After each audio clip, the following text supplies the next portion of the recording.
शिखरचंडी बस्ती रे दुई जन सीनियर सिटीजन जहाँ को कहवा जो मान जनकर बयस से से बापा मत देखा बयस कम से कम 70 ରୁ 75 भितर हम से माँ बयस हम 60 ରୁ 65 भितर हम से माने देखा ही मत गोटे कथा कहले मत बहुत कष्ट लगिला एथपई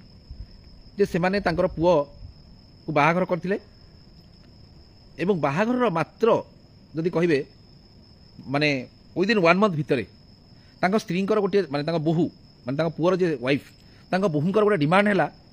जे से कौन परिस्थिति में बापा माँ संगे शाशु शाशुर अर्थात बापा माँ संगे रही पारे ना डिमांड करागला डिमांड पर पुओ जितेबाला जेहेतु पुअर बापा माँ जन्म कर रोजगार क्षम कर सब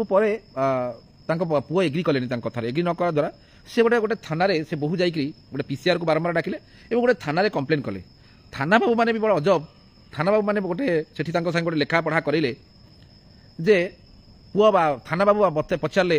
माने माँ को पुओ को तुम्हें बाहाघर कर तुम पाखे रखापी ना पुओ पाखे रखापी ऑब्वियसली गोटे बापा माँ कहले ना ना पुओ पाखे रखापी कि पर मुहूर्त जब देखिले से कहले जेहेतु आपड़ कहते बहुटा पुओ पाखे रहापी आपड़ आउ गोटे घर निबे जो घरे पुओ बहु अलग रे आप अलग रे एवं पुओ बर्तमान बहु एभली परिस्थिति सृष्टि करिछि जे पुओ बर्तमान बापा माँ को संगे देखा करने लुचि लुचि लुचि लुचि आसूची देखा कर जाऊँगी आ सबुठ बड़ कष्ट कथा बापा बर्तमान रोजगार करना जी जो परिश्रम कर शिखरचंडी बस्ती से रोचंती जो परिश्रम करके आगु रोजगार करके पिला प्रतिपालित करते परिवार को मेंटेन करते बर्तमान बापा से बयस ना से रोजगार करना जो कारण से मो आगे कांदी पकेले जे आम किसी गोटे करंतु बापा पुरुष कमिशनटा हवा निहाती दरकार कहीं ये गोटे उदाहरण केवल नुहे ये भली जदि आप देखिए बर्तमान शह शह उदाहरण आप देखिए शह शह उदाहरण रही जो आप देखिए जो उदाहरण गुड़िक रही है माने तहु बड़ी घटना एवं बर्तमान जदि पुरुष मान कौन प्रकार व्यवस्था न करा जाए